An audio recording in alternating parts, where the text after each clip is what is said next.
গণ অধিকার পরিষদ একটি নতুন রাজনৈতিক দল হিসেবে বাংলাদেশের রাজনীতিতে আত্মপ্রকাশ করেছে।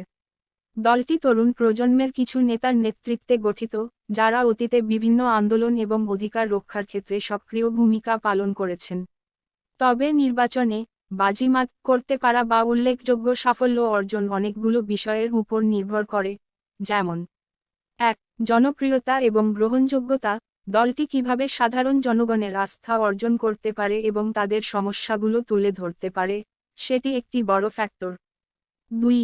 সংগঠন শক্তি। গ্রাম পর্যায় থেকে শুরু করে কেন্দ্রীয় পর্যায়ে দলটির সাংগঠনিক শক্তি কেমন, সেটি গুরুত্বপূর্ণ।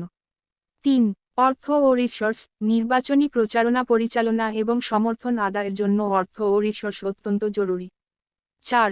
রাজনৈতিক জোট। বড় দলগুলোর সঙ্গে কোনো জোট গঠন করা হলে তাদের নির্বাচনী সম্ভাবনা বাড়তে পারে।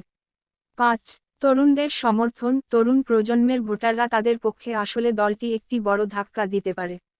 তবে বাংলাদেশের বর্তমান রাজনৈতিক প্রেক্ষাপটে, যেখানে দুটি বড় দল, আওয়ামী লীগ ও বিএনপি, রাজনীতিতে আধিপত্য বিস্তার করছে, সেখানে একটি নতুন দলের জন্য সাফল্য অর্জন করা বেশ চ্যালেঞ্জিং।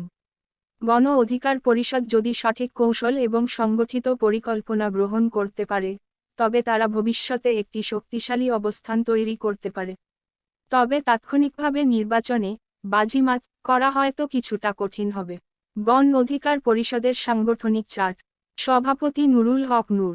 সাধারণ সম্পাদক মোহাম্মদ রাশেদ খান। প্রতিষ্ঠাতা নুরুল হক নূর ও ডক্টর রেজা কিবরিয়া। প্রতিষ্ঠা অক্টোবর 2021। নিবন্ধন 2রা সেপ্টেম্বর 2024। সদর দপ্তর পুরাতন পল্টন, ঢাকা। ছাত্র শাখা অধিকার পরিষদ। যুব শাখা বাংলাদেশ যুব অধিকার পরিষদ। মহিলা শাখা বাংলাদেশ নারী অধিকার পরিষদ। প্রবাসী শাখা বাংলাদেশ প্রবাসী অধিকার পরিষদ। শ্রমিক শাখা বাংলাদেশ শ্রমিক অধিকার পরিষদ। পেশাজীবী শাখা বাংলাদেশ পেশাজীবী অধিকার পরিষদ। আইনজীবী শাখা বাংলাদেশ আইনজীবী শাখা পরিষদ। ভাবাদর্শ: গণতন্ত্র ন্যায় বিচার অধিকার জাতীয় স্বার্থ। স্লোগান: জনতার অধিকার আমাদের অঙ্গীকার।